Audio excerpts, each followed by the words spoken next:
Yeah. Like you were.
He's here.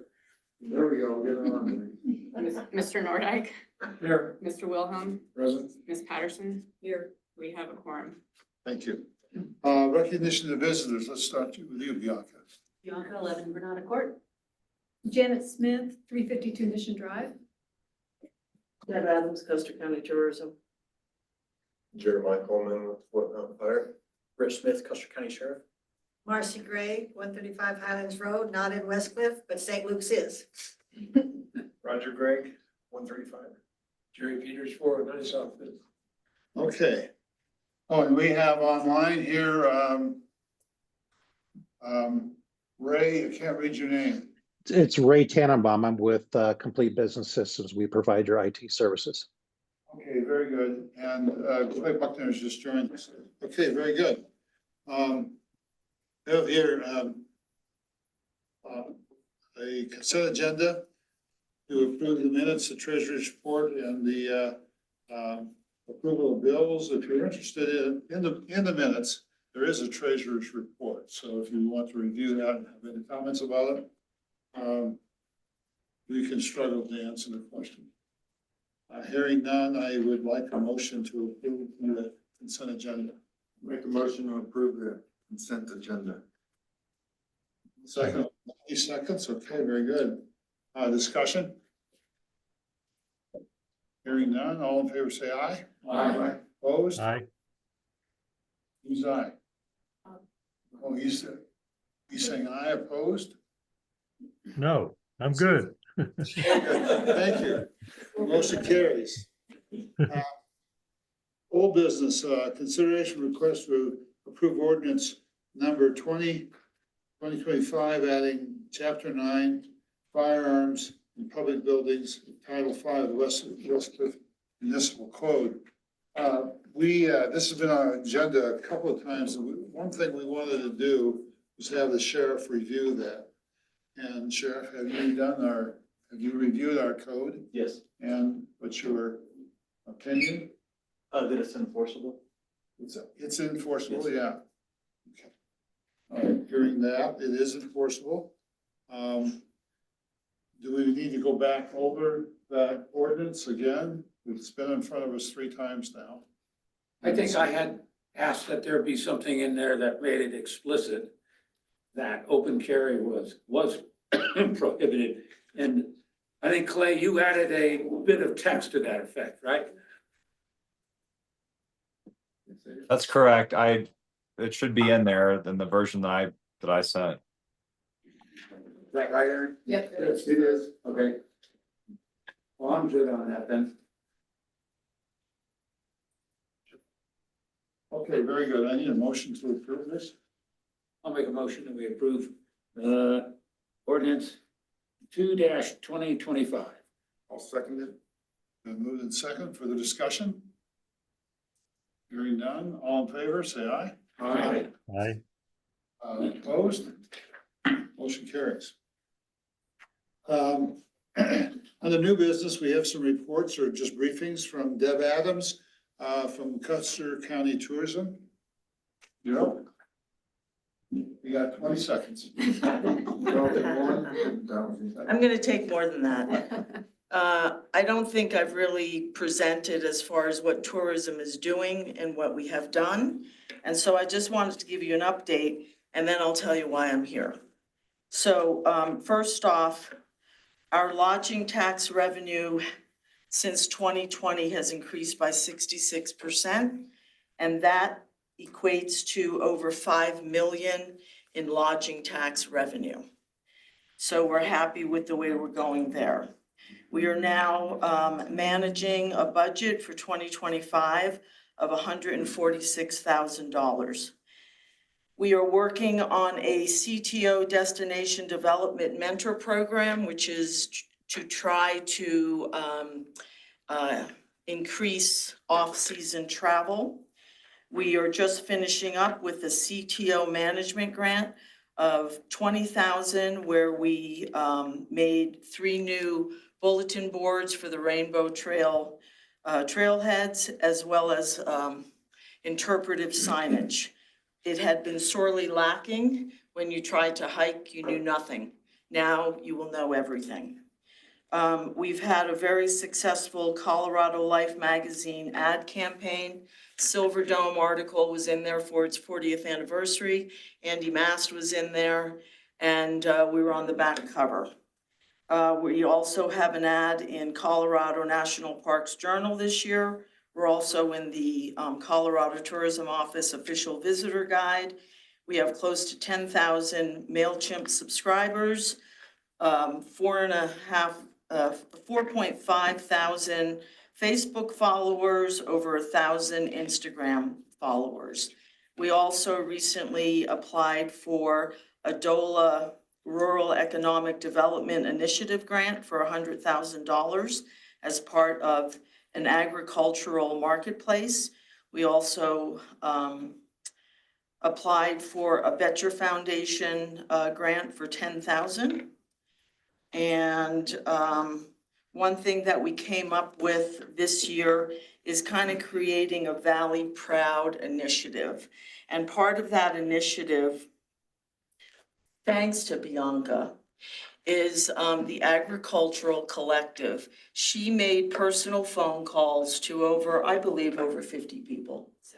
70, okay.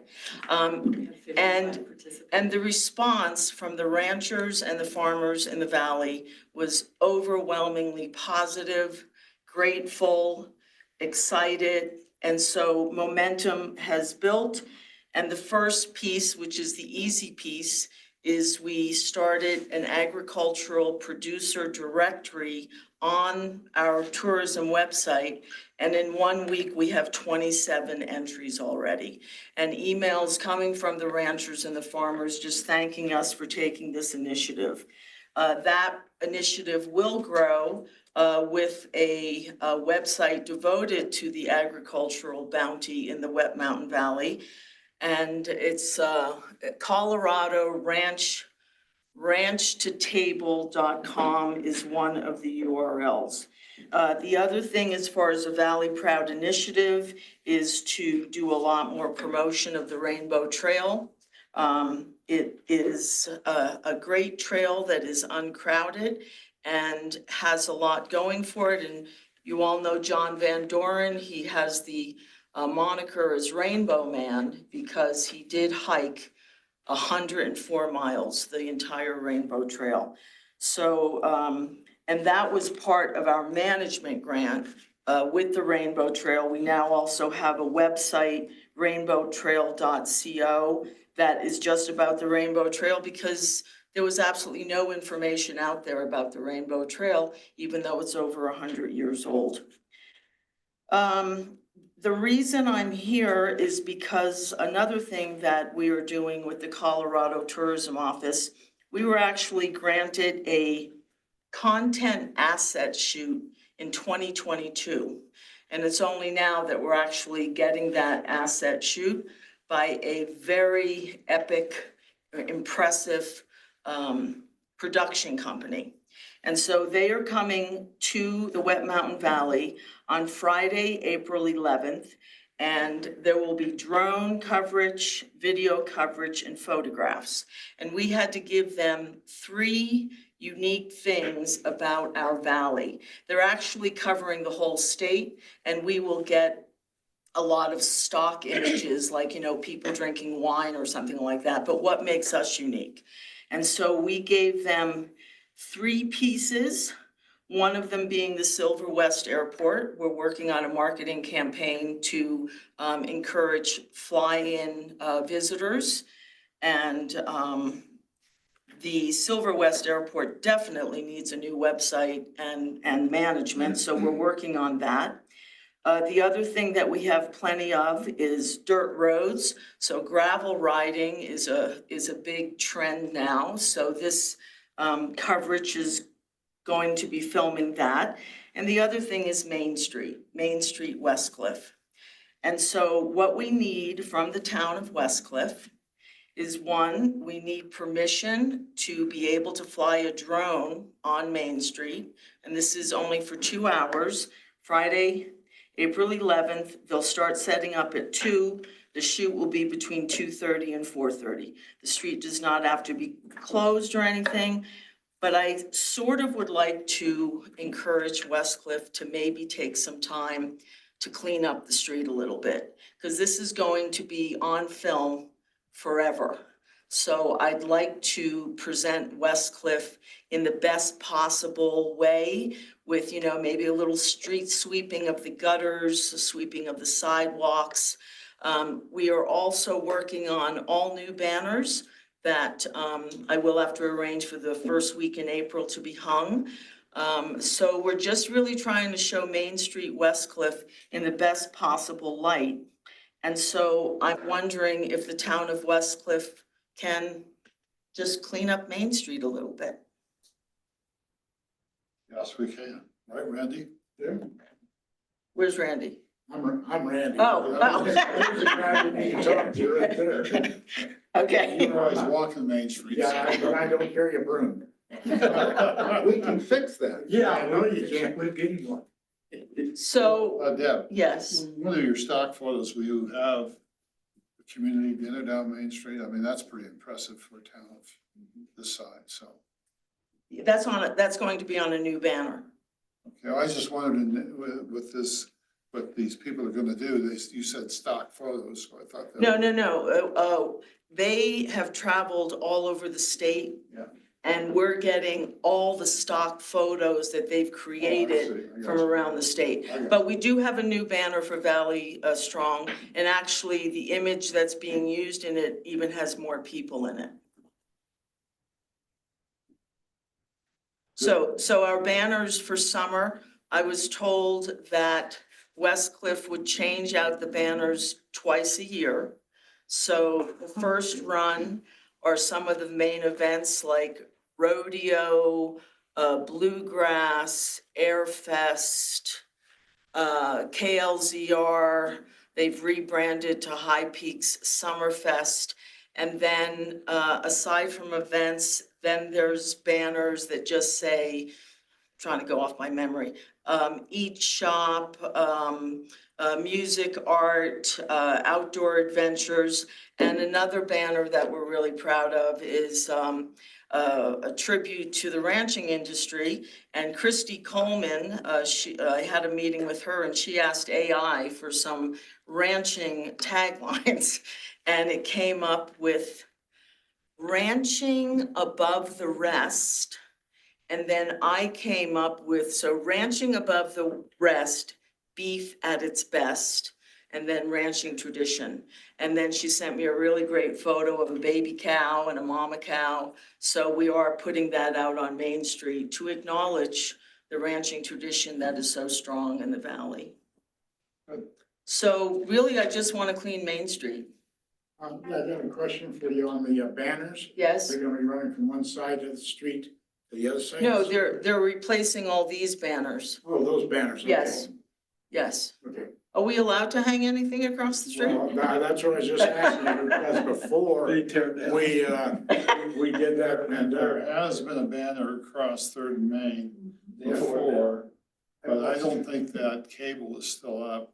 It's gotta be at least 14 feet high clearance, and so that's, for trucks to get through. Yeah. No, we're just replacing all these banners. Okay.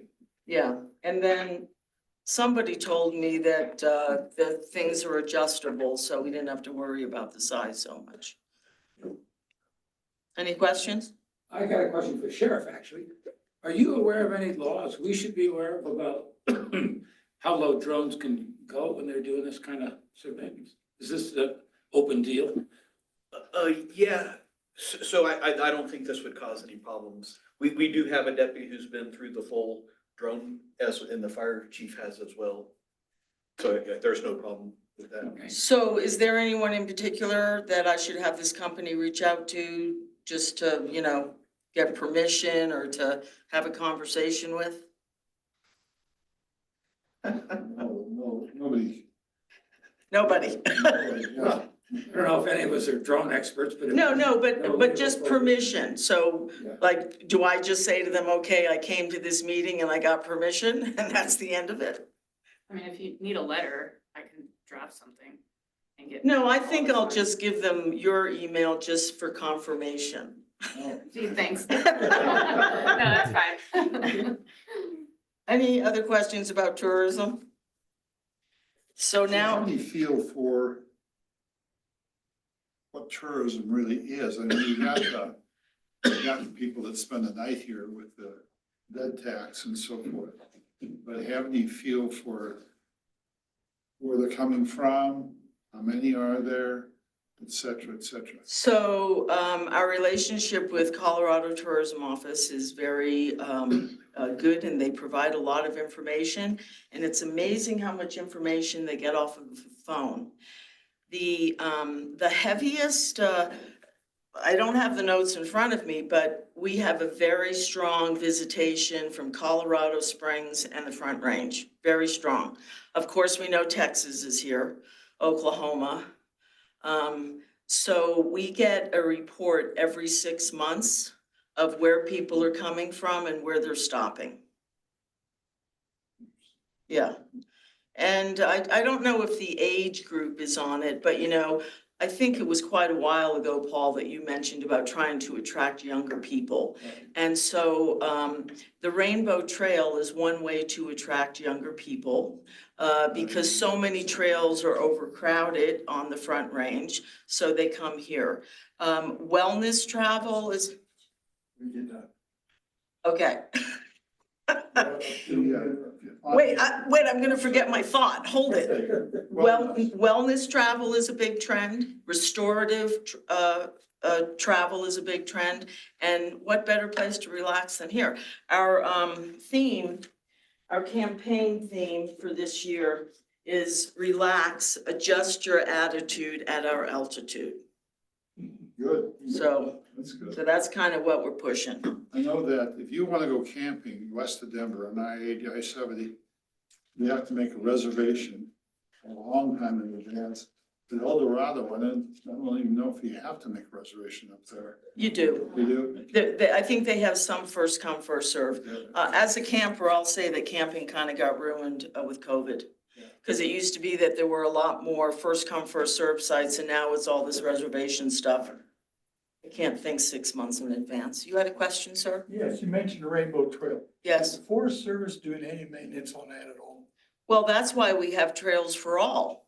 Well, they used to. I just wonder if they discontinued it. No, They still do a lot, especially, there's a fellow that does a first pass, after winter that gets the deadfalls and that's. I'm just curious. yeah. No, it's very important that the trail is Well, passable. they used to. I know that, but I didn't. Well, I think unfortunately Jeff Outhier will be all on his own this year. So having a relationship with Trails for All is critical. Any other questions? Well, we'll certainly,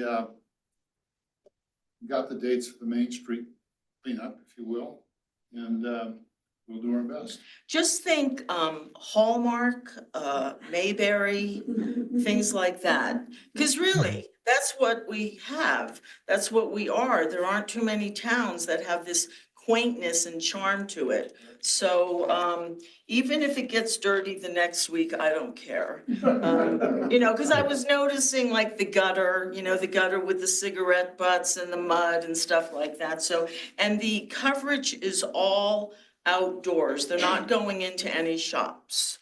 So are there any other questions about tourism? Can I make a quickie little? Of course you can, Bianca. Just because I think it piggybacks nicely on why this film shoot is so important. One of the things with everybody's feeling of not sure how this year's gonna go and travel outside of the country and people from outside the country coming into the country, we're kind of anticipating a more staycation attitude like we had a few years ago with something or other. I don't know if it was 9/11 or COVID or what, but so it really is an important promotional year. With everybody feeling very unstable, having a safe place to come to and staying within your state and, being frugal monetarily, this close and this beautiful. So, I'm really personally thrilled that, you know, Deb secured this a couple of years ago, but the timing on it's really precise. I just wanted to throw that little angle out there because a lot of people from within the state are probably going to change their travel plans to travel within the state. And what you may not know is that with COVID, Custer County was one of the top 5 counties that did extremely well. So, you know, we became a dark sky community, which reminds me of something else I wanted to say. We became a dark sky community in 2015, and then you can see that 16, 17, 18, 19, and even 20, our 2% lodging tax gave us around $50,000, and then COVID hit. And we were definitely concerned. It was like, uh-oh, what's gonna happen? 2021, our lodging tax revenue went up 66% to $90,707. It dropped a little bit in 2022, but still very high at $78,800. 2023 was a banner year.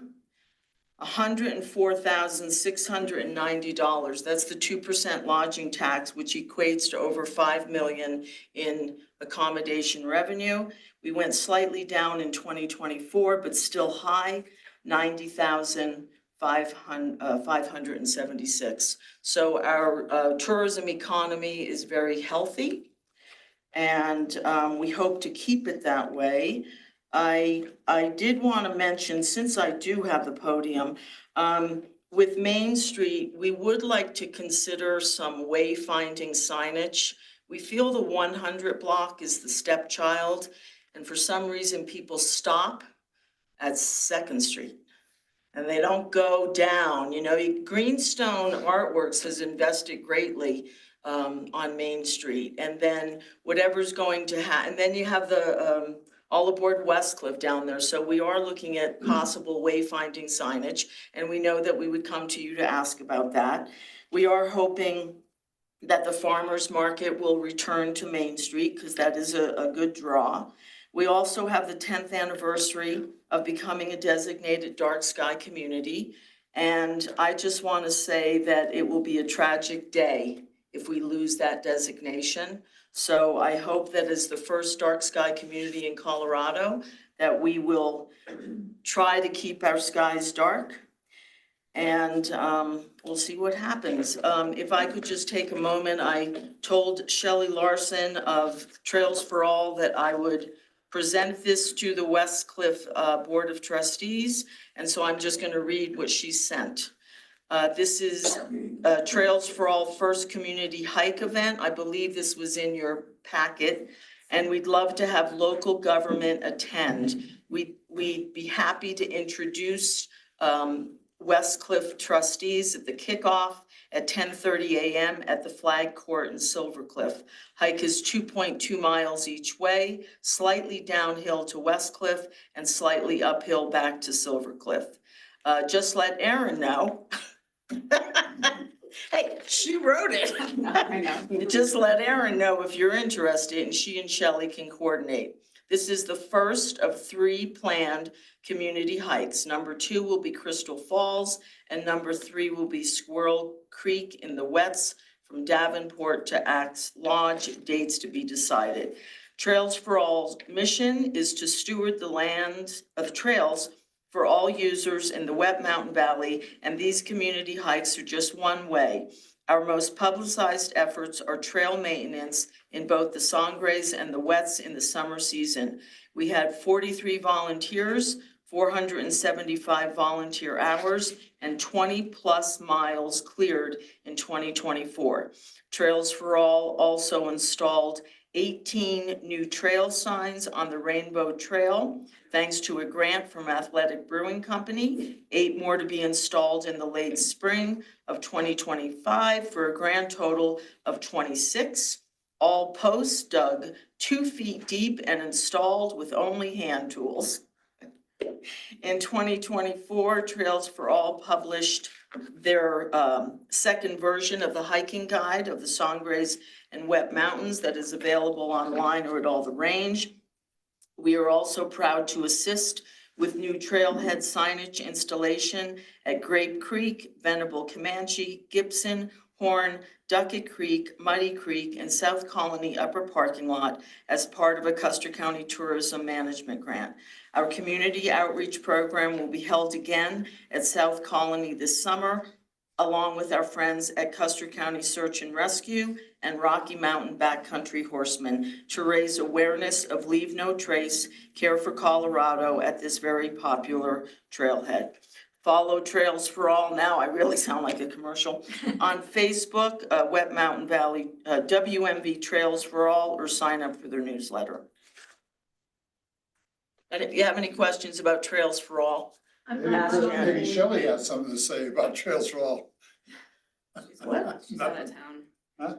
She's out of town. Oh, she is? That's why, Oh, that's, that's why you're doing both, okay. oh, did I jump ahead in the agenda? No, you're good. You're Okay, good. thank you very much, and I'll look forward to a clean Main Street. And the goodie bag that I handed out is just all the literature that tourism has produced over time.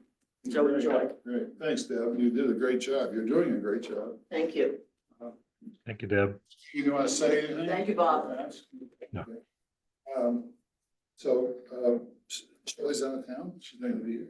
Okay, very good. So we're going to the sheriff's report. Joe, you're on. Thank you very much. One of the top complaints we've received, including from this very board, includes parking violations in the town of Westcliff. So I came here to ask for some help, and that the ticket is $25 for like an oversized vehicle, and it costs us about $32 to write the ticket. So every time we call into dispatch to run a plate, costs us $25. And so it's not very efficient. And then another thing is, let's say you're driving west on Main Street and you find a violation, let's say some parked in front of the restaurants on the right. If you park the police car right behind the car, well, then you're actually causing more of a traffic jam than the long car is to start off with. So you would hypothetically go down to the theater, park the police car, walk back with your clipboard and walkie-talkie, read it, and then the dispatcher reads you all the information over the radio, like the VIN number and stuff, and you gotta get every one of those things right. So you leave the ticket on the guy's windshield, go back to the office, type it into a computer, and then if they pay the ticket, the money comes to the town of Silver Cliff.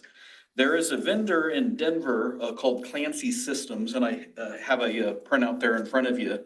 It's a national company that provides services for parking enforcement. And so for a subscription, they would provide us a handheld unit, much like a Android phone with a printer on it.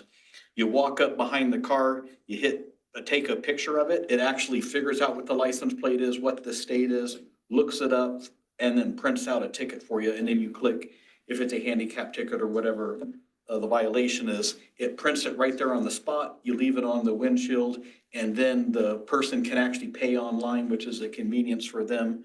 If they have a complaint, it actually goes to Denver, and one of their operators will look at, you take a picture of like the no parking sign in the car to show what the violation is. They handle all that, they collect the money, and at the end of whatever we decide, they would send it to the town of Westcliff. I already met with the Silver Cliff Town Board, and they've agreed to do this system, and it would cost us just over $300 a month.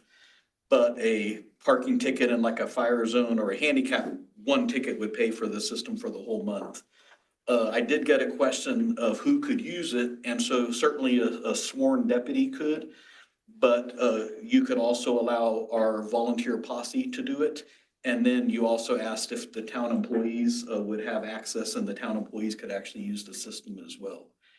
So it reduces the confrontation of standing in back at somebody's car for 30 minutes, writing up this ticket. Yes, sir. Rick, talking about who could do this, how many scanners or whatever it is do they provide us? Just one, but I could get a price on more. Yeah. So, okay, thank you. Okay. So who sets the ticket price now? We do. So you set the ticket price, and you've had the same ticket price as the town of Silver Cliff for some time. They just raised their prices this spring, And so your basic fine is $25, theirs is 50. Their fire lane, fine is $300 for a fire truck and $150 for a handicap, violation. Do you know what ours are for the fire lane? I'd have to double check, but I think roughly half of that.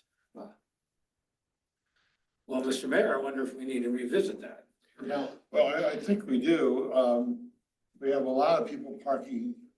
My biggest complaint from when I go up and down Main Street, store to store, they talk about the white line, that people are not obeying that, you know. Now, the question I have about the white line is my truck, which is just a Dodge, I put a ticket on before I came in.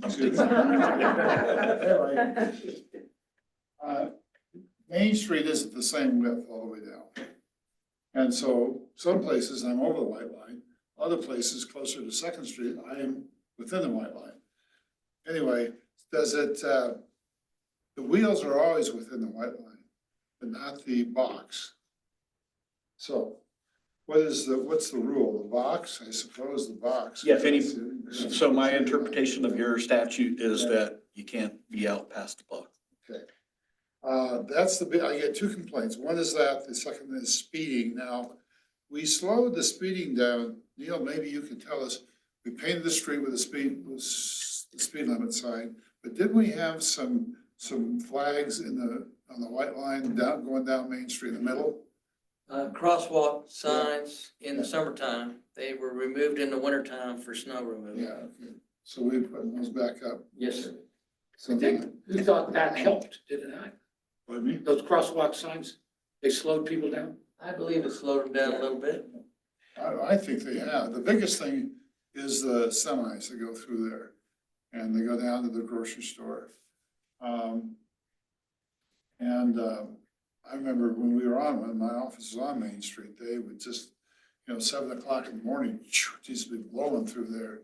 So I have a deputy at 7 o'clock in the morning with a laser gun, giving out tickets for those. So, anyway, I think it's worth considering and maybe we can go into greater detail in a board meeting where Rick can come over and give us more information about how this would work. I'm not opposed to it. I don't know where we'd have to find it someplace in the budget. But we could probably do that. So it's $300 a month? Yes, and then the vendor would let us try the system out. Yeah. And let's say we go through the summer and the board doesn't like it, we can cancel with no penalty. But my goal is not to be heavy-handed on enforcement. My goal is to get enough attention to it that we get voluntary complaints. Yes, absolutely.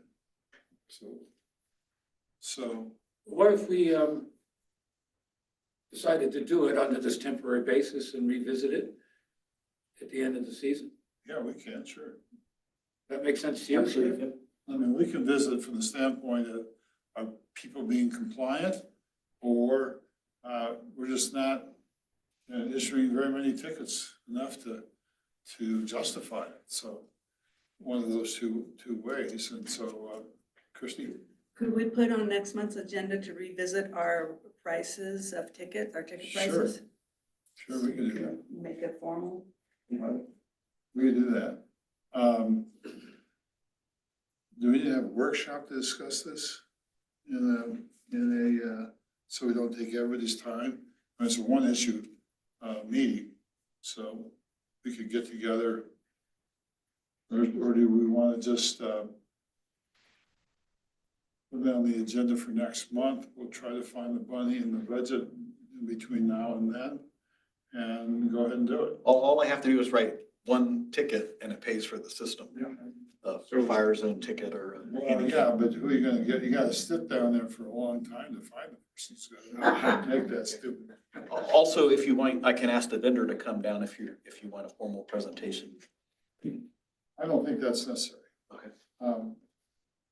So we need to revisit our fees then. That's what we're gonna do. It's gonna be on the agenda next month. I guess it's a question, even though I heard what you said about the ticket, do we need to discuss changing the budget or is there enough of a wiggle room somehow to get 3 months worth of, we're talking about, it was a 3 month period you could decide, yeah? Any amount you tell me. So I would have to bring a contract in for you guys to sign with the vendor. And then, there'd be a short training for the people that would be operating it. And then, I hope to start before summer, but let's say next month is, April. So let's say we start in May, so go May, June, July, That'd be pretty and see good, what you yeah. think. Well, maybe I would say on the, I hate to say another workshop, but maybe we should have a quick one if we need to, and then, get the money by next month. Well, we could carve out time in the regular meeting next month Okay. to listen to your vendor if you get him down here and just say he's got, make a 10-minute presentation.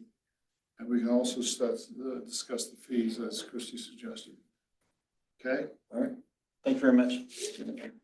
By the way, Sheriff, I walk my dog south of the tennis courts. Yes. And I am astounded at some of those people coming north. What time of day? 4, 5, 6 o'clock now that the light's out. Okay. I think there's some enforcement if you've got the staff. I do. Yeah, I'll send my best guy down. I mean, I think I've seen people coming past Ace doing 100. Oh, yeah. They just blow I it. mean, they're just screaming in there. And then sometimes I'm watching them catch up with us local folks. Well, I do have a portable speed bump that's rated for interstate highway use.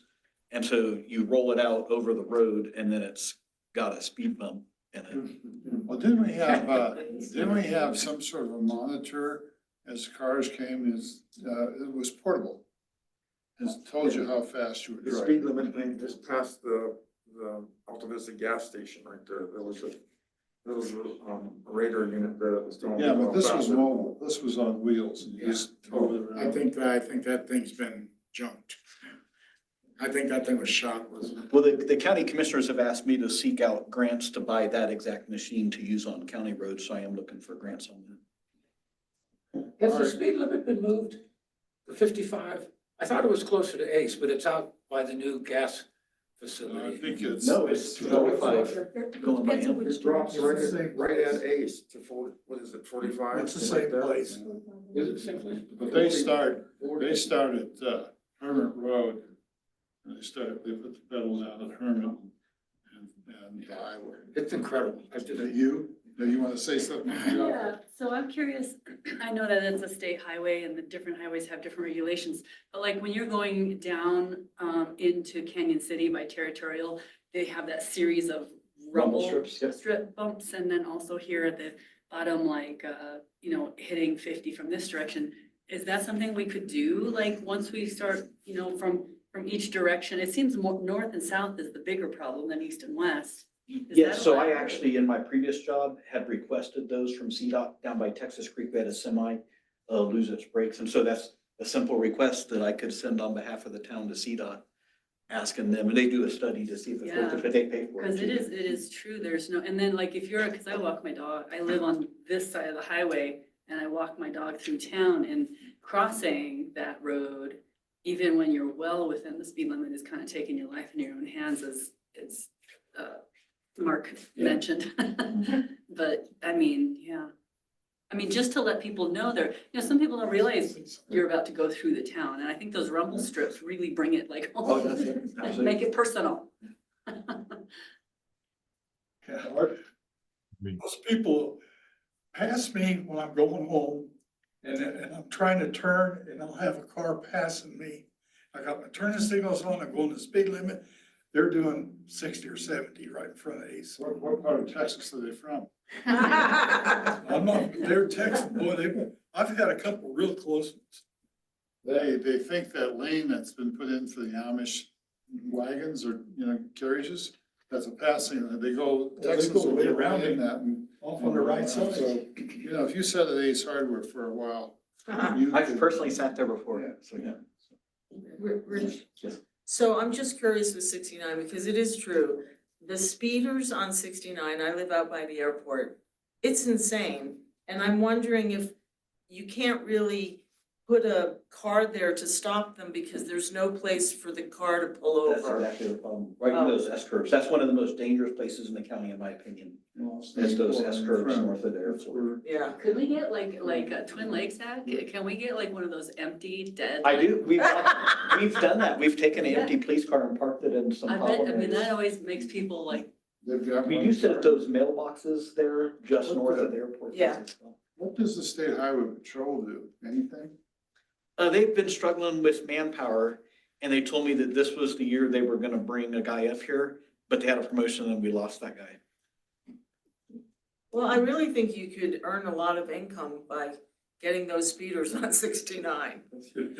I realize it's a state deal to put those rumble strips in, but there used to be, in the northbound lane south of the turnoff to Rosita Road, there were rumble strips. As you came up the hill, they're worn out. There's vestigial ones left there. So this is actually a good time to catch them because they're gonna have to redo some, serious work there on the highway. Right.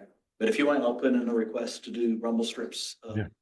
by the Ace Hardware or closer to town. Well, I mean, I just, they're roaring past our building all the time, coming and going. So, I don't know that we want rumble strips there. That's fine with me if you do it, but, people have to slow down to get into the store. Although I'm very careful to do that California stop, where you just keep going. And, I'm very cautious myself. That only works if you have California plates. I already took out that for Texas, so, anyway. Well, I Anything think- else? We can discuss this. We're kind Okay. of, we're gonna solve these problems now, but I think that at the next meeting, we'll meet your fellow who's got the product and Yep. we'll talk about I'll send an email to you adjusting guys. our parking tickets, okay? Thank you. Thank you. Okay. Thanks, Rich. Okay, Jeremiah? Let me know when you have something, give us a while.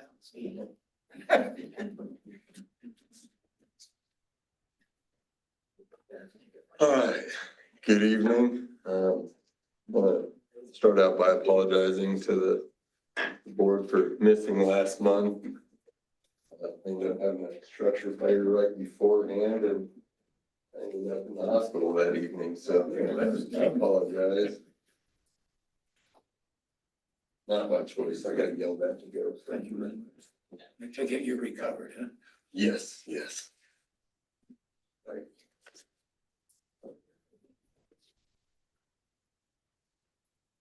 All right, so, yeah, this is just kind of part of, our agreement with the county and both towns is kind of go through last year's call stats, kind of some of the things we accomplished last year and then, kind of what we're trying to look forward to in 2025.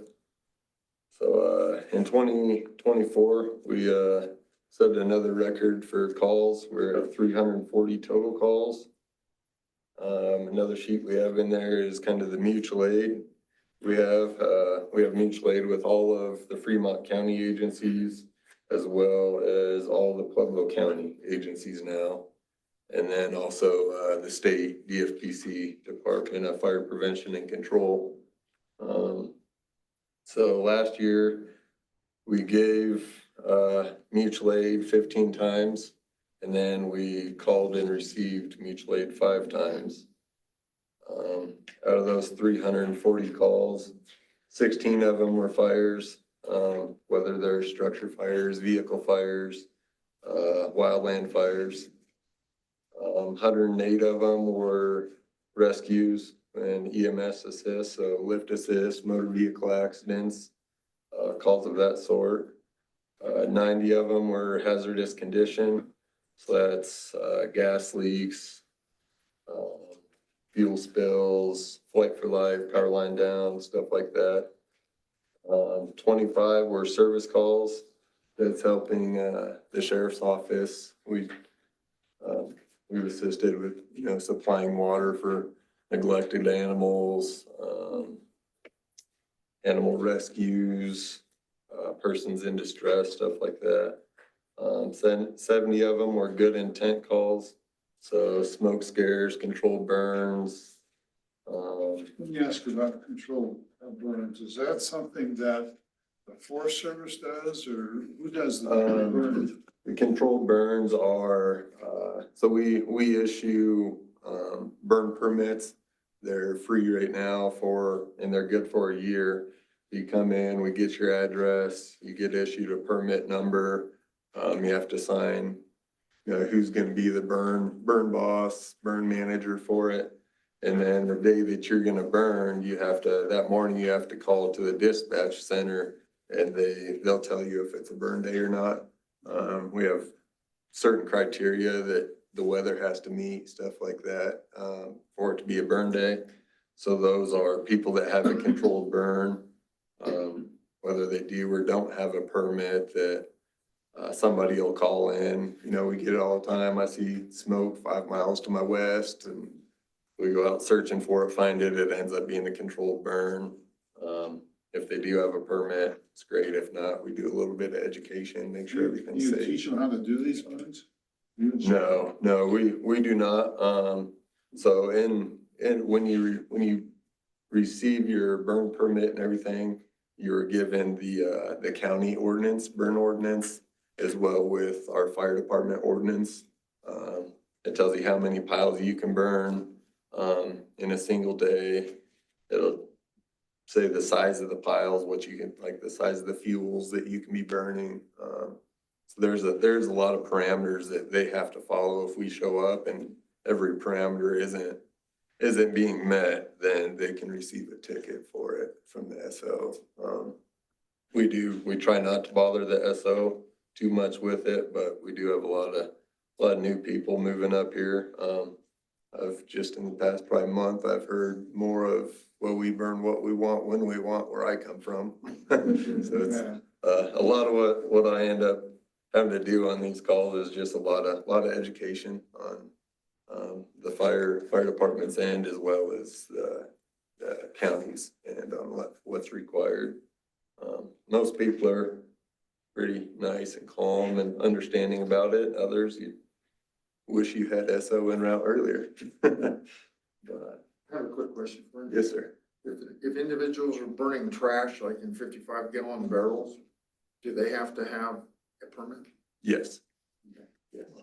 And it's not that way everywhere in Colorado. A burn barrel is actually considered an incinerator, and that's supposed to be a completely different permit approved by the state.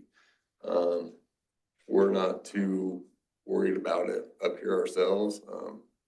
I'd rather be in a barrel with a garden hose than just a big pile out in the middle of the field kind of deal. So let's see, 28 of the calls were false alarms. A lot of people don't realize their smoke detectors and stuff use batteries and have a life expectancy on them. So a lot of it's, we give batteries to people that replace their batteries, or we'll show them where to find the expiration date and why it's expired. 2 of our calls were severe weather, natural disasters. So rock slides, flooding, tornadoes, stuff like that. Another page that we have kind of shows, and our monthly responses. Just kind of wanted to bring that out, just showing that July last year was our busiest month with 43 calls, and March was our least busy with 15. And it shows you guys the tourist season, it definitely picks up. We try not to call them the Texas plates, we call them the white plates. That's all you can really see when they're flying by is the white, so. Our average response time for 2024 was, we cut it down over a minute from 2023. I think we were just shy of 8 minutes in 2023. In 2024, our average response time from dispatch to en route was 6 minutes, 30 seconds. By state standards, we have up to 10 minutes. So, Are you thinking about, housing firemen on call or anything like that at the fire station? Yeah, we're in the works of that. We finally approved some plans to, our big open training room, adding a second floor above that.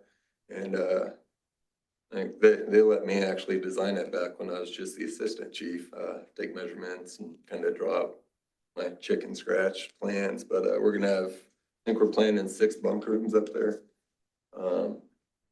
We're still looking into like funding and, grants and stuff for it.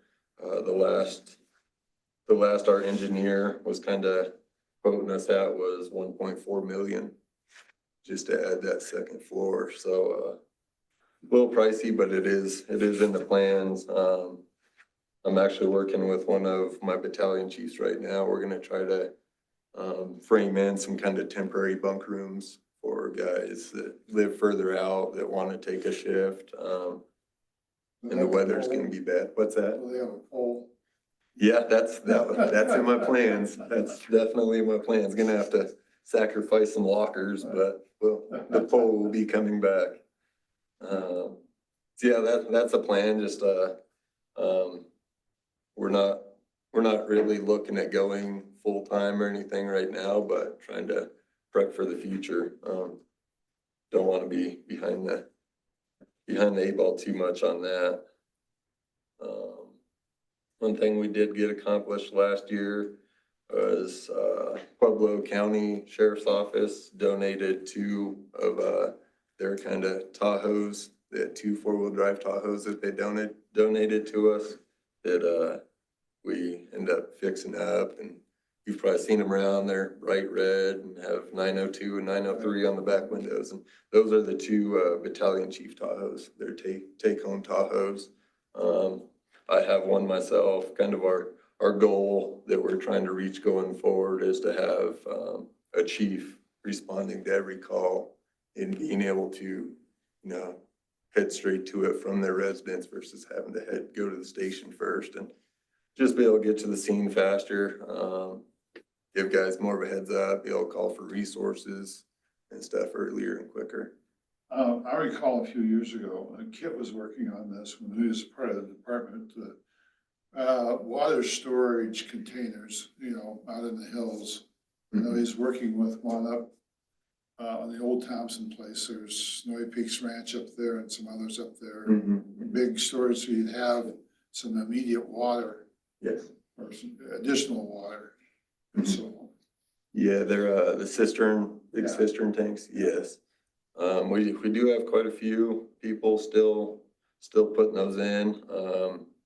We have an agreement with people that put them at their residence that if they let us use the water, not only for protection for their own house, but surrounding area around their residence, that we'll do the initial fill on the tank. We'll inspect it every year and we'll top it off every year. And one other question, and that's maybe a Round Mountain question, but we are hopefully gonna get a grant to develop this area here for workforce housing. Okay. Yeah. And there may be a 2-story apartment building there. Okay. And I just wonder if there's enough water, if they can get enough water to that building with the piping they're gonna be putting in. Or do you, how does that work?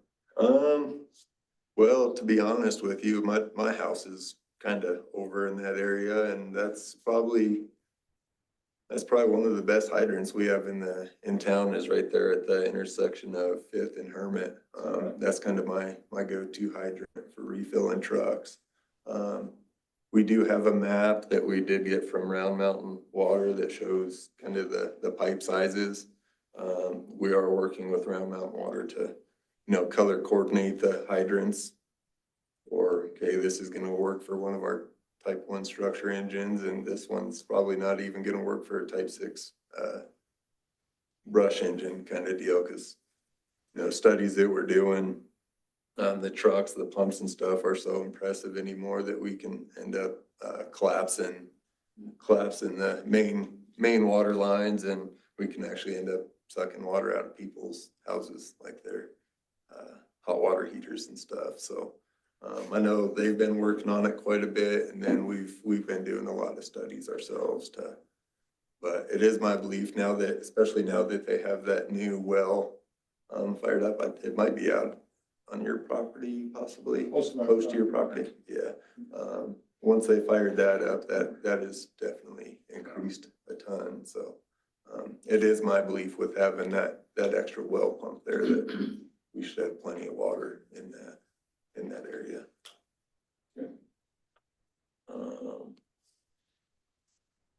Let's see, something else we accomplished in 2024. We ordered and had built a custom Type 3 engine. It's first Type 3 engine that'll have ever been up here. We've always went big structure engines or the small wildland engines. This one's gonna be kind of custom built for dual purpose, structure, fires, as well as wildland. Built more for the wildland urban interface, which is what we're becoming more and more of all the time. We ordered it through BME, which is based out of Boise, Idaho. It's a 2024 Freightliner. The Freightliner chassis with the L9 Cummins engine. It'll have a 500-gallon tank with a 1,000 GPM primary pump on it and a 275 GPM auxiliary pump to give us pump and roll capabilities. We have added some custom stuff to it as far as some SCBA seats, the self-contained breathing apparatus seats, where we can go ahead and don our SCBA en route. And then a turret, we got a turret on the front bumper. Just if we can't get that close in person to the fire, the turret can help us get where we need to a lot more. That truck, just the truck by itself, ended up working out $566,944 for the truck. And then we're gonna be, as soon as it gets here, we'll be putting roughly another 100,000 into outfitting it. Like we've got 6 stations, been slowly kind of trying to do studies on where we might be able place another station to better serve certain areas. I know, and we all know insurance is almost next to impossible to get around here, and the more trucks and stations and people we can get in certain areas, the more people we can help with accomplishing insurance helping us out. So we currently have 15 apparatus in service, 25 volunteers.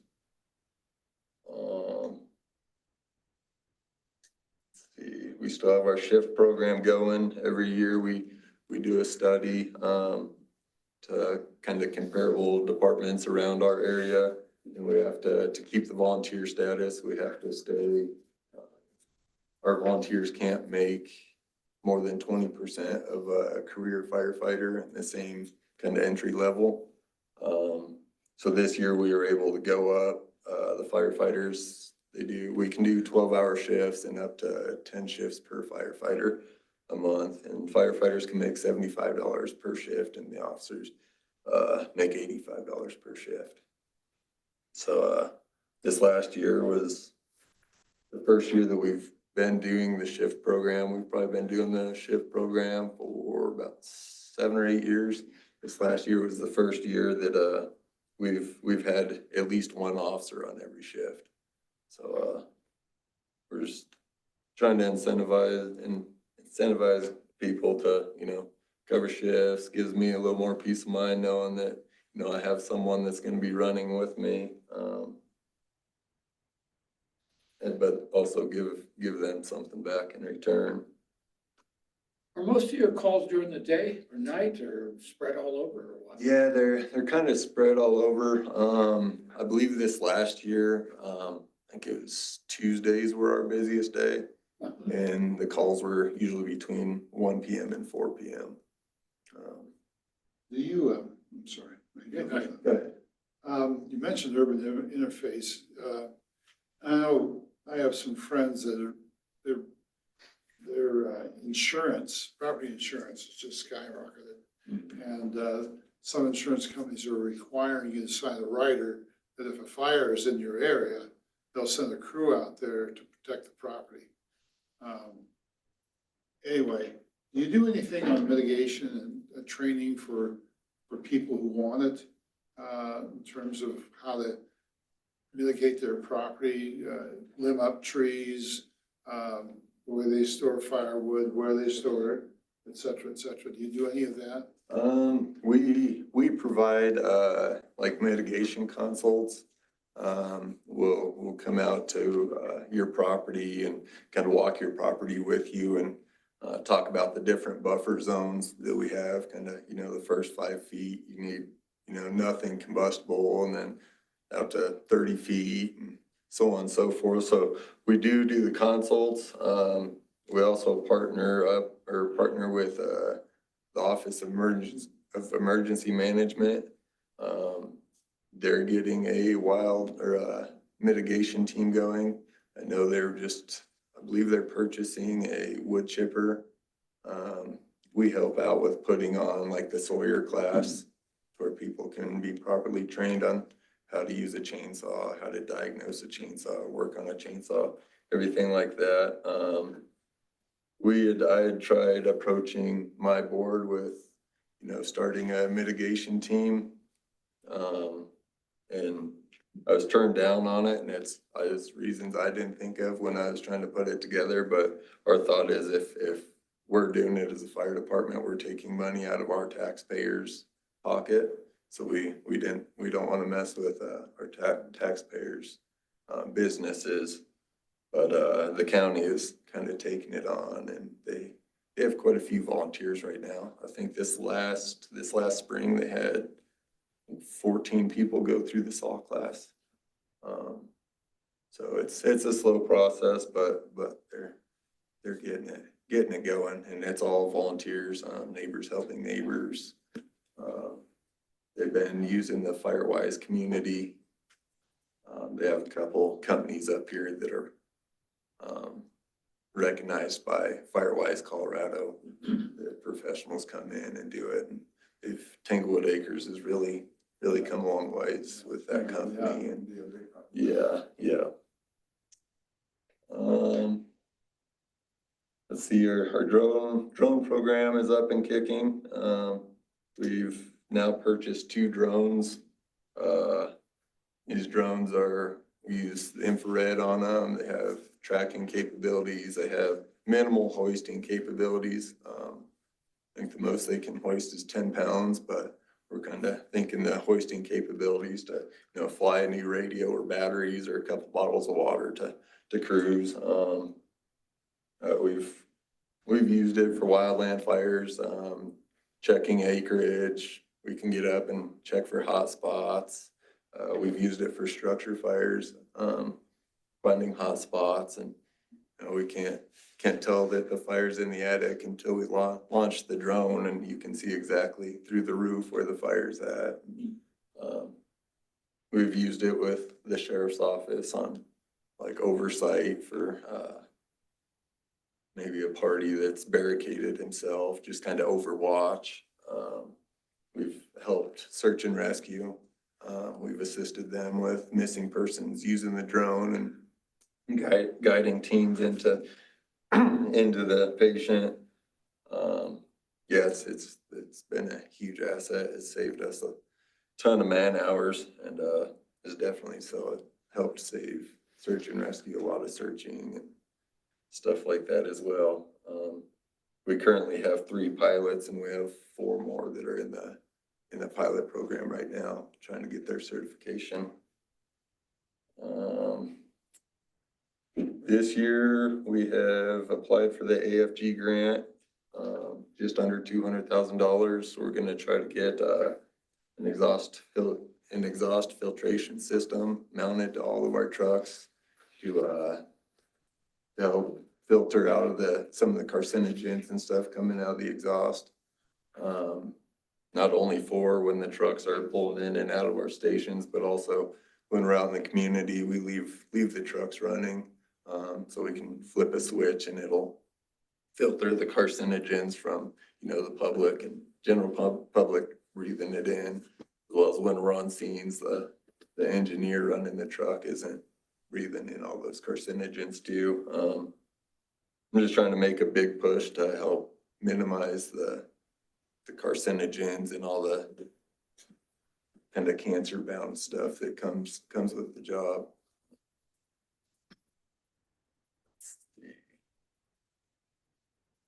We were planning on hiring a full-time firefighter slash chief aide this year.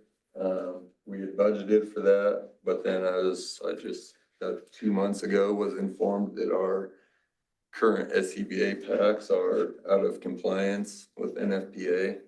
We've kind of switched gears and we're taking those funds plus quite a few other funds to purchase SCBA packs. That's gonna run us, I think the lowest quote I got was just over $325,000 that we'll be putting into air packs. So hopefully you'll see us in some nice fancy new shiny air packs here soon. We've got 12 sets of new bunker gear ordered, that should be coming in soon. That's another one of my goals. Is before too long, try to get every firefighter with 2 sets of gear. So as soon as we get back from any kind of fire call, hazmat call, your contaminated gear can go straight into the decon machine and your new clean gear can come into service. Kind of help these guys that are afraid to wash their gear because they're afraid they're gonna miss a call, kind of thing. Other than that, I'm applying for grants and stuff to get more AEDs on our apparatus. I know the sheriff has a couple on his apparatus, and then all EMS does. We're just trying to jump in there also. We've been working more and more medical as time goes on, because EMS right now only has 1 crew on 24/7, and with our transport times being minimum 2 hours.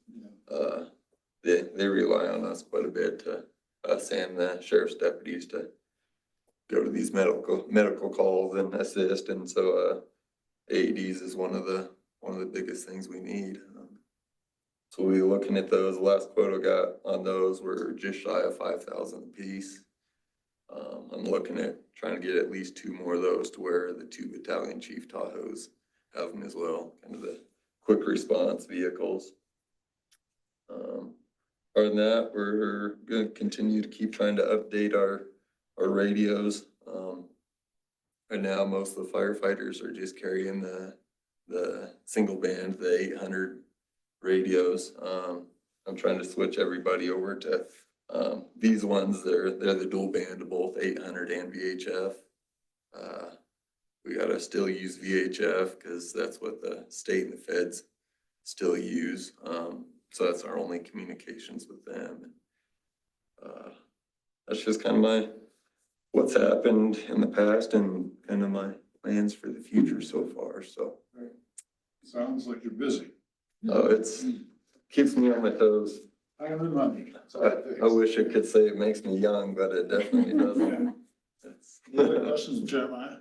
No, Do you have an inspection person that goes out to the, businesses to inspect their annually? Yes, yeah, we do have a fire inspector. He'll do both commercial and residential. Who's that? Alex Anderson. Thanks. Yeah. I think that's important.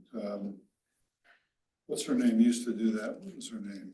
Jessie Souza. Yeah, and she's no longer there. Yeah. But yes, it's important that the apartments and all these buildings downtown have people living above them, which I like, but by the same token, if one of those buildings catch fire, we're in the whole town down. Yeah. Whole 200 block. Anyway. Yeah, all the attics, other than I think the library now is all connected, so. Wow, really? Yeah. Jeez, Louise.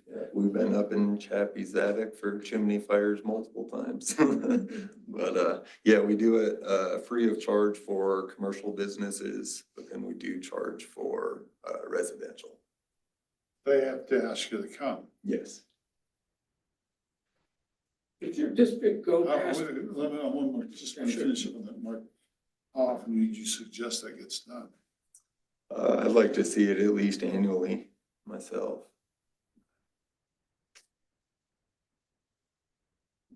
Actually, a town ordinance. Yeah. Yeah, like I said, it's a free service for these big, like, commercial buildings, businesses, just kind of try to incentivize them, like, please let us in to, you know, help make sure it's safe from fire. And a lot of people just aren't big fans of it, but I don't know why. We don't shut them down, we just give them, you know, this is what we'd like to see you get done. It's been always a concern of mine, that, you know, one building, could take all of 200 block from Main Street. Yes, sir. So, okay. Well, I'm gonna think about that. Okay. Next time I'm talking to you, okay? I think about it all the time, so. Well, I'm trying, Mike, you had some. No, it's okay. I'm fine. Okay, so, thanks, Jeremiah. Yeah, thank you all. A presentation by St. Mark's Church, or St. Luke's Church, Janet Smith. Janet? Thank you. We're here mostly just to raise some issues with you about some access, the problems that we've had at the church, and a little historical background. I think you know the way the streets configure. We get drainage both from the south and from the north that finish at the church. We had a ramp there that got people to a sidewalk and then to the ramp that went into the church and the door that most people use, and that was removed. The other important point I wanted to make about the church is that it's not just used on Sundays. We have a large number of groups that use the church during the week, and in the course of a month, there's somebody in the church every day of the week. And in the evenings, mornings, afternoons, all times during the day. So it's important for us to keep access available to the people that are using the church for their meetings. With the ramps removal, we ended up with a high step because of the way the curb is there. And Neil and company came down and solved that for us. They took out a slab of concrete and then did a step up for us. And that seems to be working well. And we really appreciate that. Did it very quickly and boom, we had that issue solved for us. We'd like to put a handrail in there if there's no objection from the town or any problem with that, just for folks that are still a little unsteady on their feet, because a lot of our folks that are using the church are elderly. So if there's no objection to that, we'd like to look into putting a handrail there and just give somebody something to hang on there, at least on one side. This next section I wanted to talk about, this is just to kind of have your heads thinking about some issues as both near term and long term. With that step, the first Sunday that we had that step and it was working so well, someone parked right in front of it. And so I got to thinking about that, and we're thinking that if we could have angle parking striping in front of the church, just FYI, most people come in and go up that ramp and in that south side door. They don't go in the main entrance of the church. Even on Sunday, they mostly go in that door because that's the meeting room that they're going to. So if we could have some striping there in front of the church, and then additional, like the hash marks that are across in front of the driveway there on the other side, on Rosita's side, I think that would at least signal to people, don't park there, so that step is available for people to use. And let's see what else. We can make that a handicap parking spot. Well, and that's what I'd like. Once we have, Yeah. well, you're too far from the ramp, which gets to my next point. If in the long term on future streetscaping projects, especially if you continue down 3rd Street beyond Rosita, if there is an opportunity to fix some of the problems that we discussed that day about the height of the curbing and the way the road is, if we could fix some of that and perhaps get a ramp in there. That was our original idea, was to get a ramp in there at that spot where that step is. But the drainage, I don't think, from what Neil is saying, if that won't work. But if there is streetscaping going on in that direction in the future, that would be great, because that would provide us with a nice, easy access up to the sidewalk and to the ramp into the church. And then I think maybe we could have a handicap parking space next to that.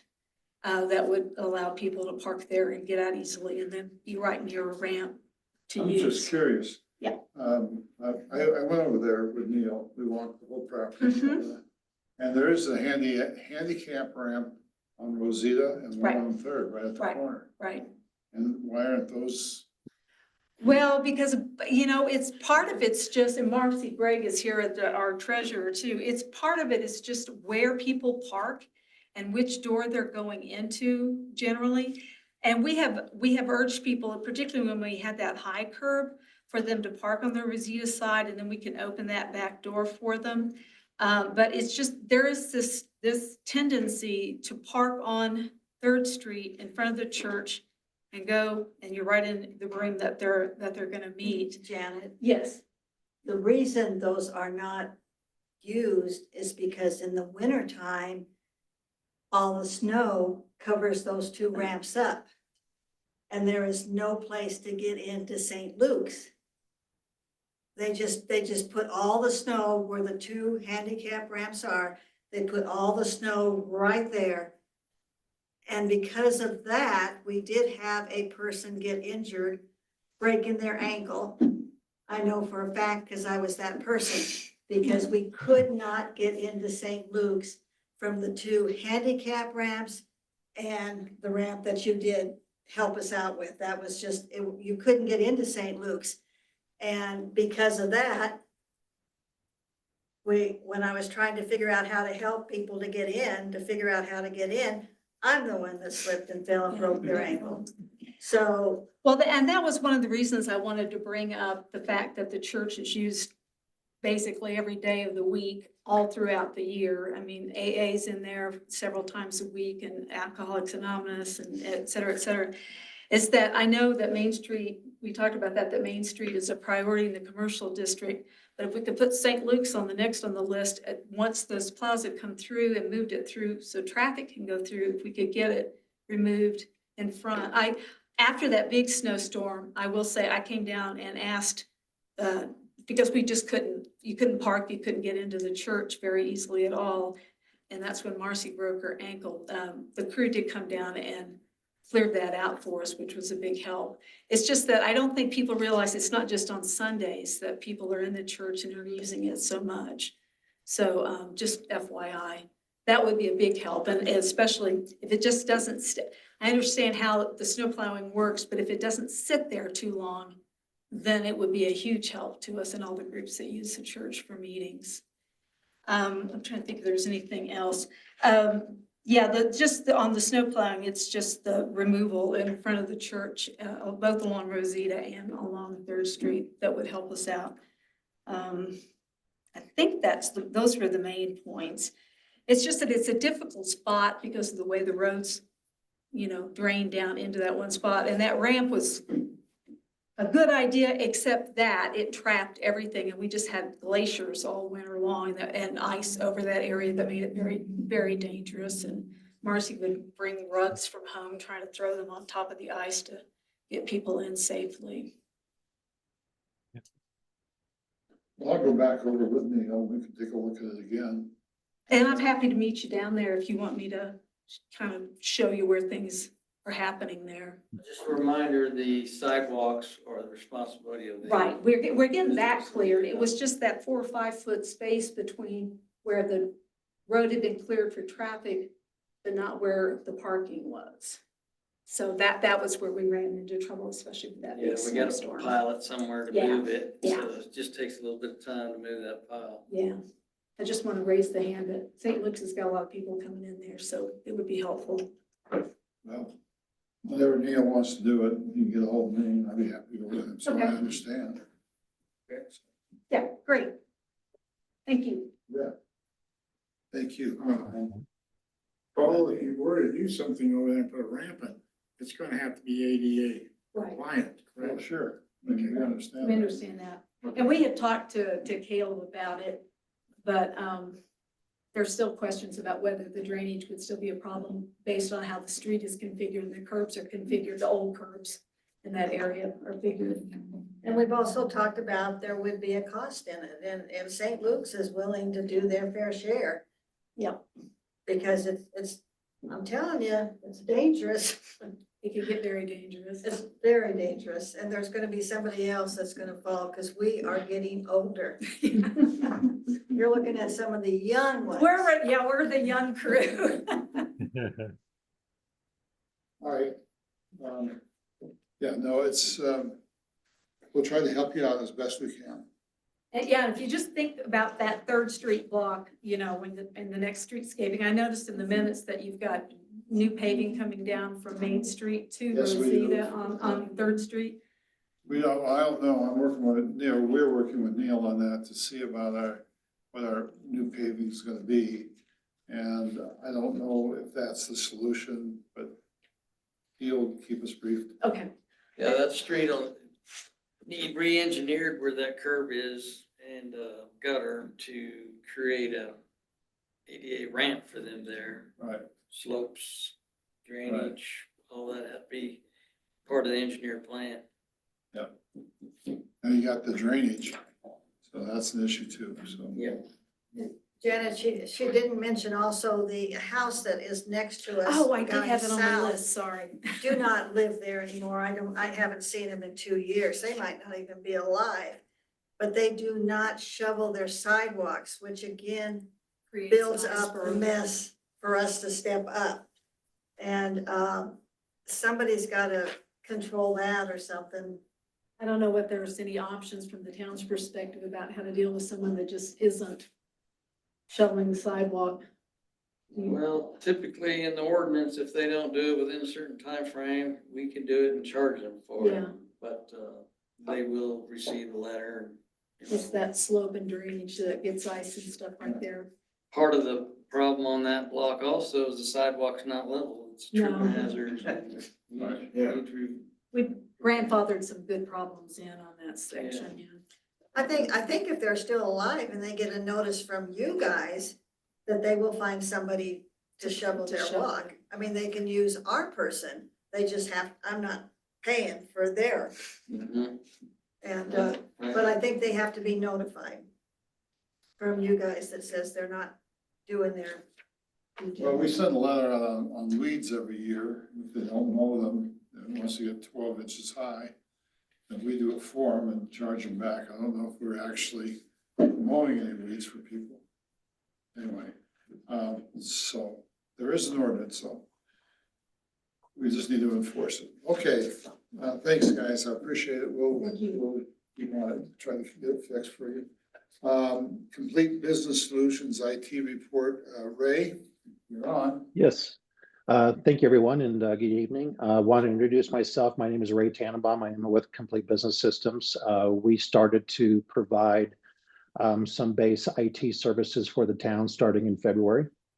In doing that, we started to do some onboarding, and through that onboarding process, we obviously are looking for things to help educate the town just on some more foundational, basic practices that we would start to recommend for the town. Obviously, the big things for us is to make sure that the data of the town is protected, and that the overall security of the town, as well as just some of the solutions and services that the town uses, such as email, that we help with some education and start giving some best practices.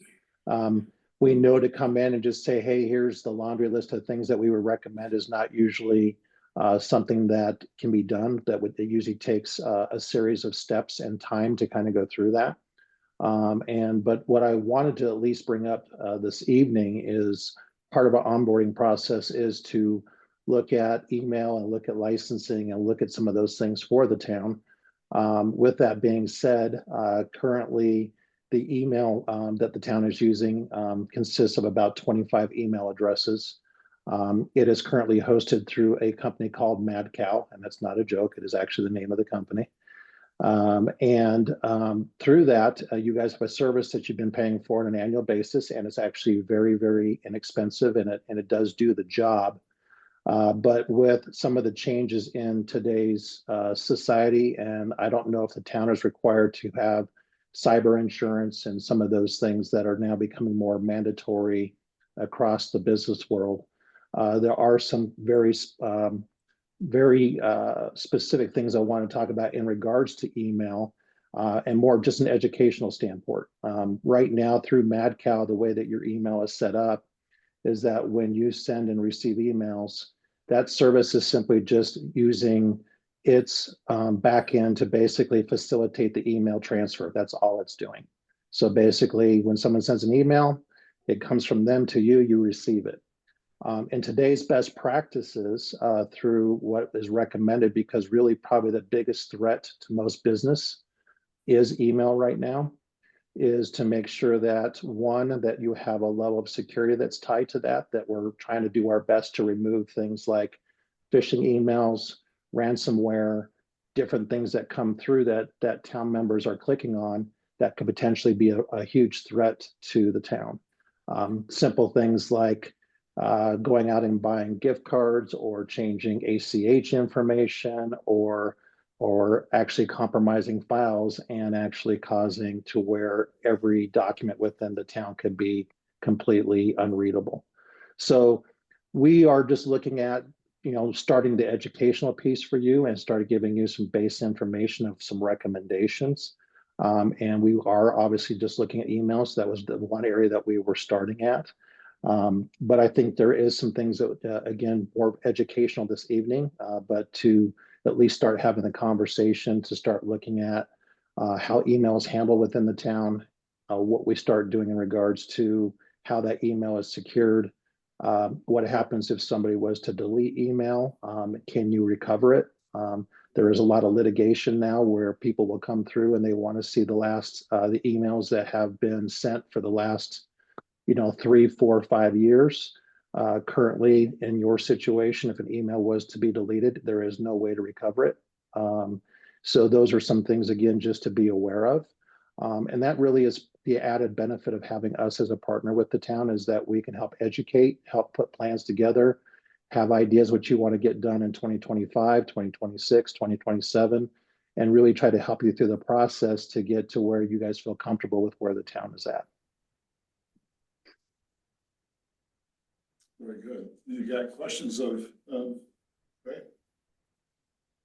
Are you working with Aaron and Melanie on this? I know that. And do we have a plan developed at all in terms of where we are now and what we want to accomplish over the coming months and so forth, and the cost associated with that? Yes, so the initial plan that we have as far as the onboarding is that we looked at the initial first 3 predominant administrative email addresses.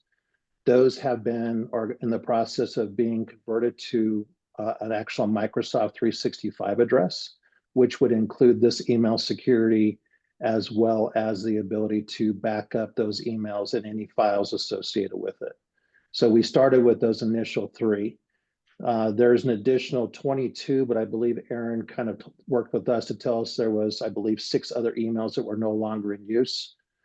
So we can look at trying to get that data moved and then try to figure out what we want to do with those additional 16 email addresses. Do we want to leave them as is? Do we want to look at having some sort of security protection on them? Is the data that's part of that email important or not? That's kind of up to all of you to determine kind of what that looks like.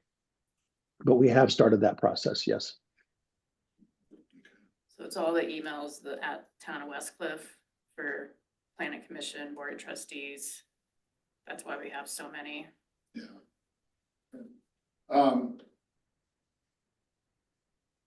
Beyond this initial 3 steps you're taking, what else has to be done? Well, I think first and foremost is out of those 25 emails, which ones really have to be there? Let's move beyond the emails. Okay.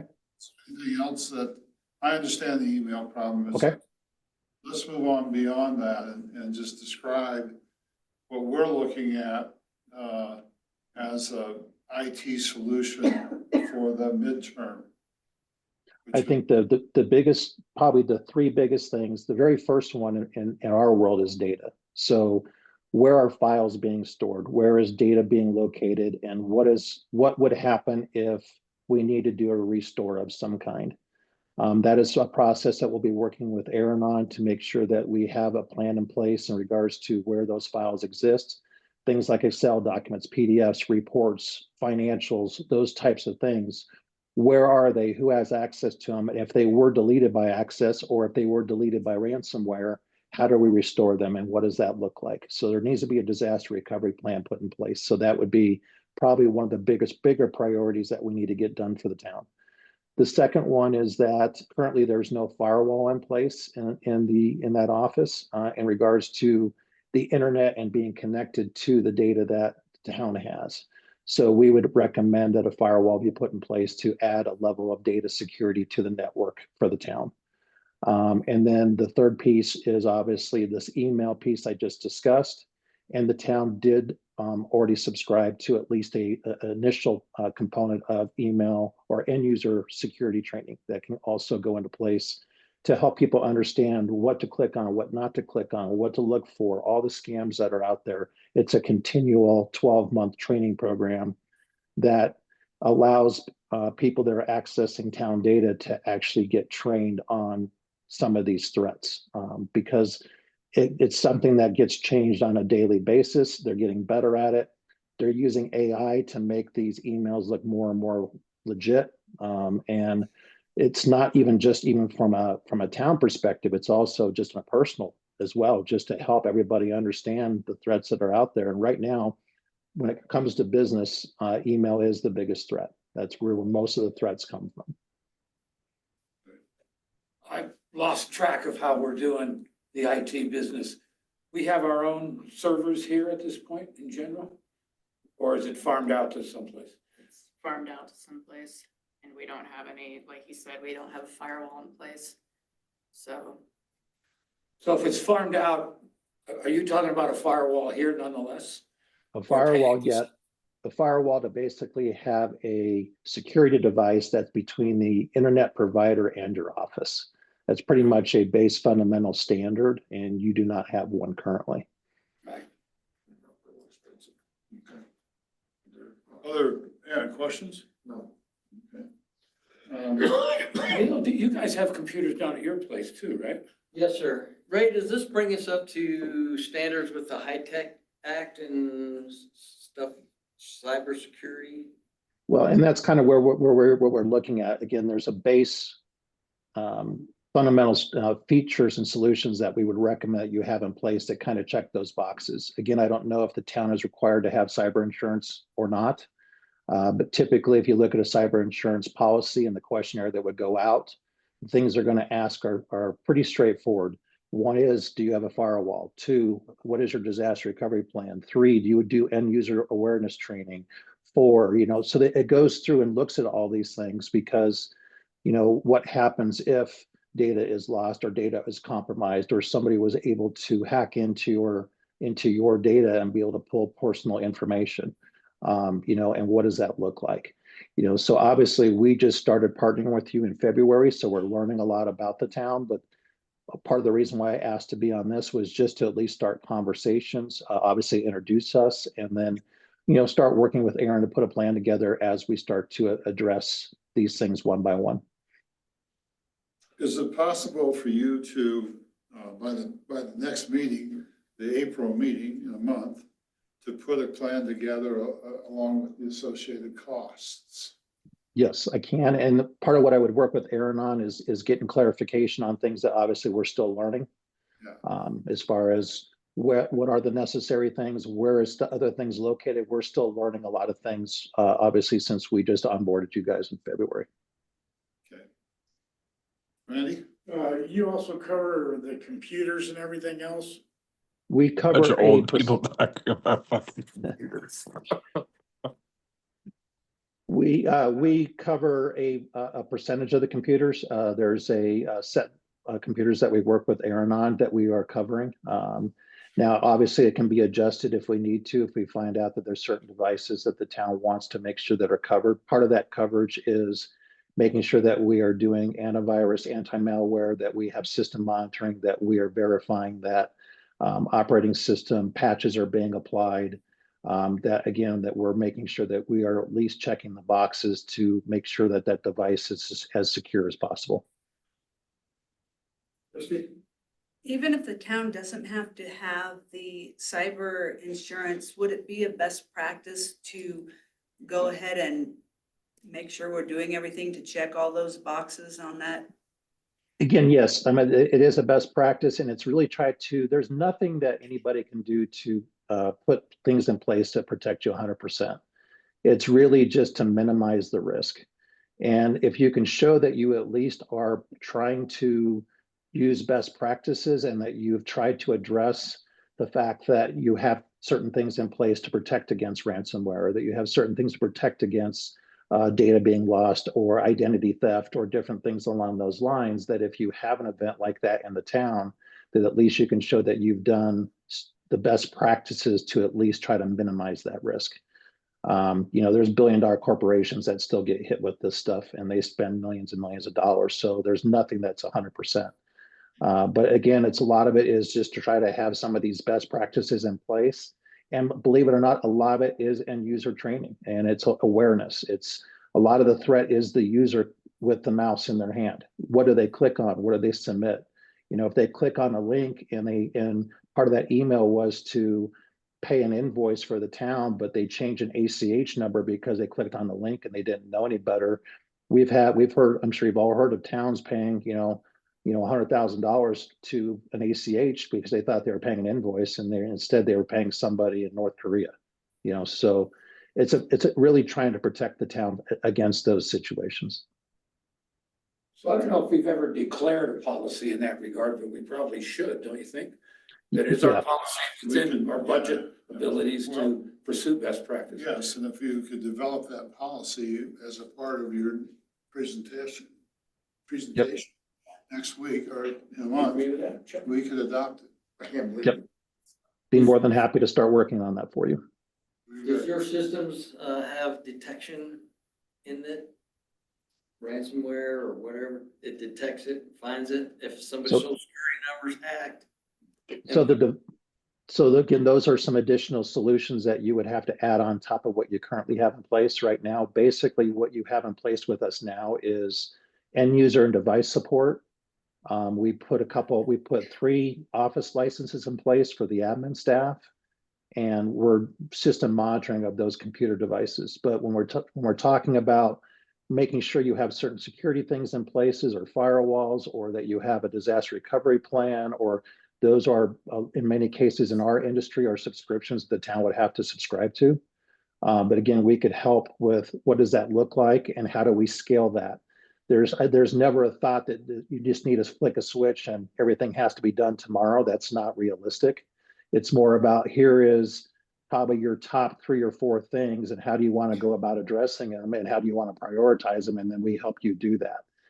Part of our job is not really necessarily to tell you what you should do. We try to educate you and then you guys try to make the decisions that you feel is best for your town. We work with Round Mountain Water right now, so we obviously have another, somebody that you work with right down the street. We've helped them with a lot of things as well. We have other municipalities that we work with as well, and some cities that are actually very large that we help with. So, we can definitely help. It's just a matter of trying to educate and then try to prioritize and figure out kind of what you would like to do. Any other questions are ready? You got your work cut off here, sounds like, but so thank you very much. Thank you, We Ray. look forward to your presentation next month. All right. Well, I appreciate the time. Everybody have a great night. Thanks, Ray. Next item is item G is consideration of request to approve compensation for administrative and public work staff wages as we developed in our workshop last week. I would entertain a motion to approve. I'll make a motion to approve it. It's been made, seconded, and been made and seconded. Art and Chuck, all right. Further discussion? All in favor, say aye. Aye. Aye. Motion carries. Consider consideration of a request to terminate the communication manager's contract with a 60-day notice. It's in the contract that we have with her. Erin has talked with her, she understands. And so, we will be, taking those steps immediately and, so March, April, never. We'll have her through the month of May. And then starting in June, Melanie will be taking over those tasks. And I spoke with Tabitha and she's fine and understands, so. And she's even willing to help kind of the transition, coming up with some content for June and July before the contract's over, so. Okay, very good. All right. That's the end of the, motion. Did a motion, did we? No. No. Oh, I'm sorry. I'll need a motion then to terminate that contract. Make a motion to terminate the contract with Tabitha. I'll second it. Been moved in second. Further discussion? All in favor, say aye. Aye. Aye. Motion carries.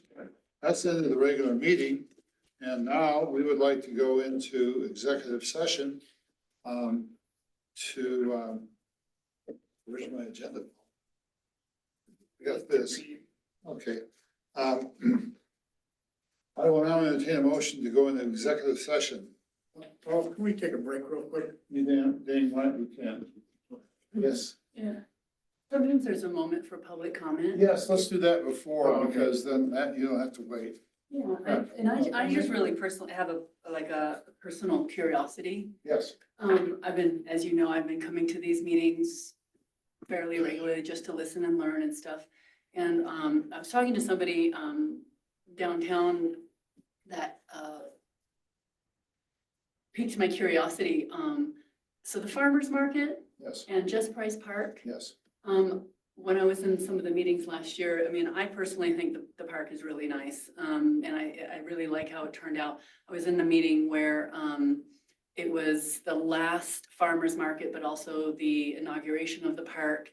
And it was brought up to the board and they said, somebody had brought up, concern for the new plantings and the grass whenever, not to allow it at that time. But once the new plants, took root, to go forward this year with having the farmer's market there. And then, some conversations through downtown, they're thinking that maybe the board or the town actually isn't gonna allow the farmer's market in the park. So I was just curious. The park committee has a meeting next month. On the 25th. 25th. We've been in contact with the farmer's market leadership. Yeah. And So my curiosity is just like, since I'm here and I don't go to the park meetings, and you could probably save me 2 or 3 hours of a park meeting, if Yeah, it's so- possible to just. so the crew has already taken a quick look at the park and have done some roughing out of perhaps where the stations could be located. And we have a list of chores to do, and we expect to do that with the leadership of the farmer's market. And if we come up with an agreement that makes sense, we preserve the asset, it works for them, then we'll proceed. Oh, great. Well, that answers my question. It was just a curiosity, because I was certainly hoping it would go back, but. Yeah, we've been in There's still some contact. things to work out. That's just. Yeah, we've been in contact for a while, and it's been a struggle to get everybody together at the same time. So the 25th is the earliest we could do it. That's my only question for tonight. Just Okay, curious. anything else, Jerry? Okay, well, we're going to be going into executive session, so, you folks will have to vacate the room, but, Do we want to yeah, break? you're taking a break, me too. Was that? There you go. For events and stuff. Well, I So think. they haven't done that process yet? No. So they were told last We didn't year, have one at Ground Mountain either. they probably could use it this year. You do that. Do you know how easy it is to get in? Process to, their website says they are. And damn near 300 people. The whole park or the, because I know. Yes. Cassie Reese said that. Every day. Pavilion is separate. Get in to see what's there. Right. The park is. The whole park is there, and they have to go through the registration process with the entrance. You don't have to be. Switchboard stuff. Just find somewhere to get in. There's various people that do that. Previous version and stuff I had this old computer. I think as far as the lodging properties were concerned, we were just waiting for whatever was agreed upon to be put in place, and then we would come and pay, and then This video, step. that's the catch.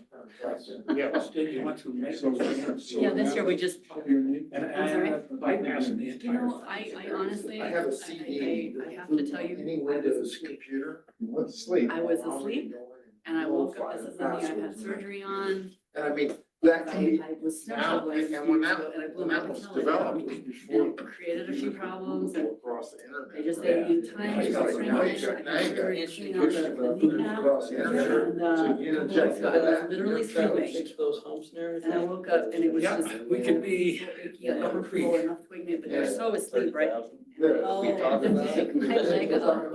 Disaster recovery Straighten plan. it, I'm like, but you're half asleep, so I finally straightened it. It only takes one. I just think that was part of like. Right? You just can't let something in, right? Stuff was new. And then they could do that. Other side. No, it's that stretch there. I know people but that are IT professionals who have their wives exit click on something, and then their house is ransomware. Ramp and get the line. At some point this year, House have is another ransomware. project. And that, Probably when that their church built. personal accounts are on their work. But Company I'm gonna just see, It's horrible. it's a It thing, is. so The that's. furthest they can really get rid of it is You if can't you imagine top it. the curve It's like when you you're even start from scratch. Yeah. You know, if you don't have the data saved somewhere, you're toast. Than it is further down the road. A lot of times as people are checking out. So I got your email. They reserve for the next. So that's what I, I'm trying to add. There's a place I don't want to say. Water. Their street is a problem. Yes. Well. Yes, sir.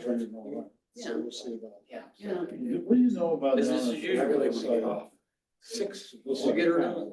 There's some cabins down there. Yeah, I'm so. sorry, so she the got her, Seeger she broke her ankle, but owns, part the of the Seeger problem family is she owns broke her that. ankle was they never. That's all I know, and cleaned the they have sidewalk. dark sky lamppost and the town of Hillside. And they do events Doors down there, that like they they have wanna weddings go and they in have a few It's cabins. real in there. narrow Yeah, and it's really not well done in terms of proper remodeling. That's for, fine. you know, They're nice. the way they're doing. So it. hopefully this will have some space for you. Right. Yeah, All right. good to see you guys. Get See Andrew you. there. Take care. Take care. Probably the. And you got a weapon there too. You can I beat know, them. man. Who's gonna make it? It's not, Not our problem. it's not typical for us to do that. That's not required. I mean, they wouldn't request it, but. I'd have to see how much Carl would charge to make it. And then how would we mount that? I'm sure it would be. Responsibility. No, it's not. I don't know why. She just asked if we put a handrail in. It doesn't, we never answered yes or no. I think you got plenty to do. Without going finding. Well, I understand it helped them, but it becomes other hazards. You know? Other problems. I looked at where the neighbors, the people that own that house live, and they live in Florida. They're not gonna, They gotta run up here. they're not gonna run up here and shovel. And I don't even know if they get the mail, if we stick it on the door. No, you probably have to mail it. I looked at the assessors and they live in Roseland, Florida. They have a PO box. Guy's name's JD Bauer. I don't know that name. Sounds familiar. It sounds like to me, they just better clean it themselves and forget about it. We also own, let's see, where's Lincoln Avenue? Lincoln Avenue is not Silvercliff. No, that's, I mean, not in West Cliff, that's over Silvercliff. Lincoln is in Silver Cliff? I thought there was Lincoln on the other side of Herman. Lincoln, Going South south. Third, it's South Third and Lincoln. It's gotta be over there, I bet. It's over by, Behind the, Trailer Park.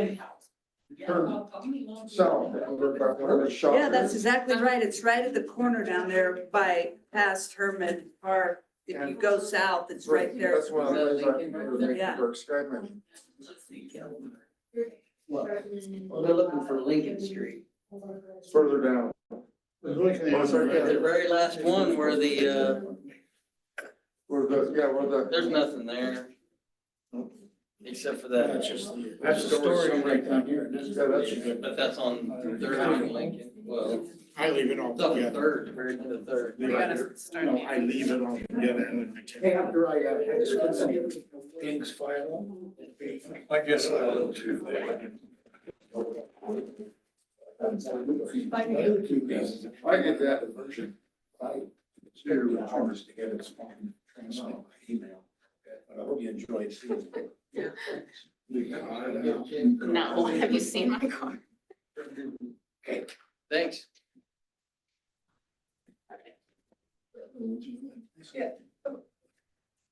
Okay, so we still have. No, we're going to go into an executive session. Yeah. Can you sit down?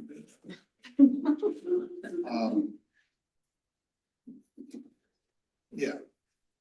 So I will now entertain a motion to go into executive session. I need somebody to make a motion. I'll make a motion to enter an executive session. Do I have to read this entire thing here? I read that. Exactly. That's what I read. Okay, well, I make a motion to enter an executive session. Have a second? Yep.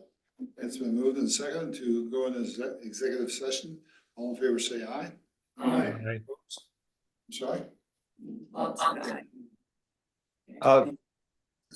Did you, excuse me, I'm sorry, did you guys state did you read the reason for the executive session, including the statute? I might have missed it. Yes, right here.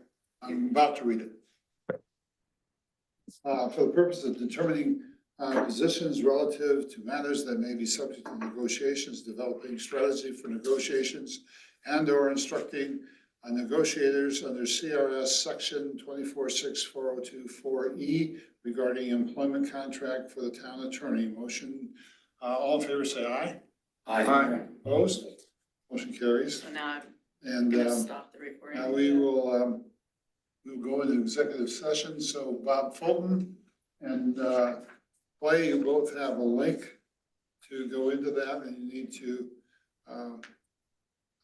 tune in there. And Jordan, Yes, sir. Jordan, you will be gone.